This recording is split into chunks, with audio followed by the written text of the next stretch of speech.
Agora fala a ministra Simone Tebet. Vamos ouvir, é ao vivo. Orçamento. O crescimento não pode ficar no meio do caminho. Diante disso, eu gostaria de fazer apenas algumas reflexões. Uma delas é dizer que o Banco Central e o governo federal, e a imprensa acompanha este assunto, têm discutido e debatido muito esta questão. E é importante que o faça, cada um na sua visão. O governo faz uma relação muito forte entre crescimento e taxa de juros. O Banco Central entre taxas de juros e inflação. O governo está a dizer, nosso governo está a dizer, é impossível crescer. Temos um crescimento sustentável, duradouro e inclusivo, com alta taxa de juros. O Banco Central dizendo, mas taxas de juros baixas, nós pagaremos um preço que seria o aumento da inflação. Não há contradição, é importante que se diga, nessas afirmações. Da mesma forma que não há contradição, presidente Rodrigo Pacheco, quando nós dissemos que sim, o Banco Central é responsável pela política monetária, que tem sempre decisões técnicas, mas também afirmar que tem que sempre ter foco nas políticas públicas e no crescimento do Brasil. Não há contradição em dizer o Banco Central é autônomo e é bom que o seja. A autonomia do Banco Central é importante para a estabilidade econômica. Mas, e portanto, o governo não interfere nas decisões técnicas do Banco Central, mas o Banco Central também não pode considerar que as suas ações são apenas técnicas. São técnicas, mas também são decisões que interferem na política, especialmente os seus comunicados e as suas atas. Diante de tudo isso, eu quero reforçar que tem razão o Banco Central quando diz que nós não podemos descuidar da inflação. É o pior e mais perverso imposto a se pagar no Brasil e quem paga esse preço é a população mais carente, os mais pobres. Não há contradição, porém, em ter uma economia mais pujante, querer uma economia mais pujante, gerar emprego e renda com um crescimento sustentável e duradouro. A pergunta que deixo, e a reflexão é que deixo e é esta que realmente importa, o que está gerando a inflação? E como combater essa inflação?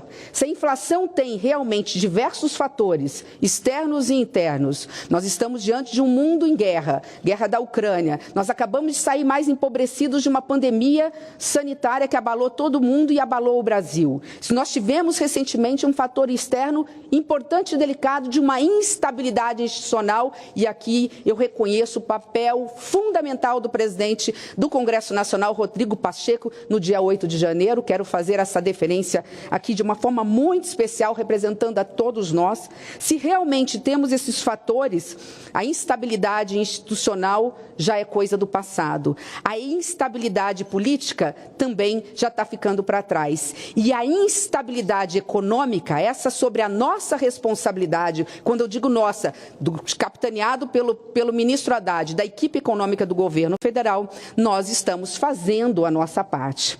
Eu sei que não se pode, não se baixa a febre quebrando o termômetro, mas o termômetro é necessário como um fator de se analisar, né, a temperatura e ver o diagnóstico para se buscar a cura. Da mesma forma, nós entendemos na política. É importante ter o termômetro social, ter o diagnóstico. Nós temos o diagnóstico e o termômetro social é grave. É grave a ponto do Brasil estar entre as 10 economias, 10 países mais desiguais do planeta Terra. Essa desigualdade, ela é estrutural e ela é perversa, porque ela é maior entre mulheres do que homens, entre negros do que brancos, nas regiões mais pobres como o Norte e Nordeste do que no Sudeste. Esse fator é decisivo para entender que a cara mais pobre do Brasil, ela vai se refletir de forma muito direta no futuro do Brasil, que são as nossas crianças. Elas pagam um preço muito alto. A miséria, ela começa na primeira infância e ela se consolida lá no ensino médio, na juventude. Isso tudo para dizer, indo aqui já para os minutos finais da minha fala, que o Brasil tem crescido muito pouco nas últimas décadas. Nós crescemos menos de 1% em média nas últimas 3 décadas. Há algo de muito errado. É preciso entender que temos que ter paciência, planejamento, não podemos ter assodamento, é verdade, ter equilíbrio e racionalidade, é necessário planejar o futuro a médio e longo prazo e é preciso ter políticas econômicas certeiras. Nossa equipe econômica, ministro Haddad, o governo federal sabe onde quer chegar e o que precisa ser feito.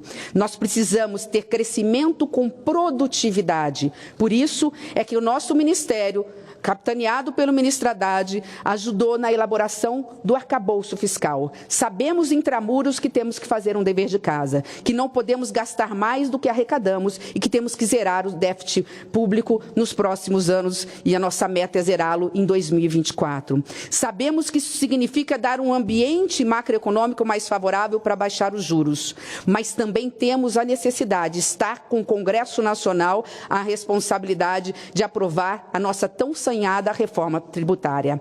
É ela, sim, que vai garantir o crescimento sustentável duradouro do Brasil. Vai impactar de imediato no crescimento do PIB, além do que já crescemos, da ordem de pelo menos, segundo estudos, pelo menos 1% ao ano, fora o crescimento real hoje. Então, diante de todas essas situações, entendo e não poderia encerrar sem dizer isso, que o crescimento que queremos é o crescimento de produtividade. Só tem crescimento de produtividade um país que qualifica seu trabalhador, mas que cuida das nossas crianças desde a primeira infância num sistema educacional público de qualidade. Ou nós enfrentamos que a responsabilidade é de todos nós, do Congresso Nacional, do Governo Federal, não só com recursos, mas numa ampla coordenação do ensino público no Brasil, básico do ensino, especialmente da primeira infância e do ensino médio, ou daqui 10 ou 15 anos, nós estaremos discutindo taxa de juros, inflação e baixo crescimento no Brasil. Da nossa parte, por fim, e não menos importante, nossa função é dar uma visão estratégica de país. O Brasil, o primeiro e talvez um dos mais importantes gestos do presidente Lula foi recriar o Ministério do Planejamento. Esse ministério tem foco. Sabemos que precisamos e vamos entregar este ano o PPA para as senhoras e para os senhores. Um PPA que vai ser participativo, vamos ouvir toda a sociedade, conselhos, andando todas as capitais do Brasil.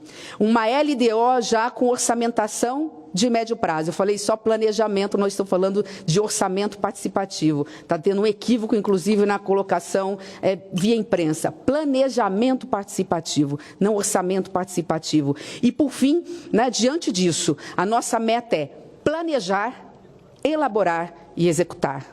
E assim espero estar podendo contribuir com o governo, com o Brasil, e aqui deixo de público a minha satisfação em estar sendo liderada pela equipe econômica do Ministério da Fazenda. Muito obrigada.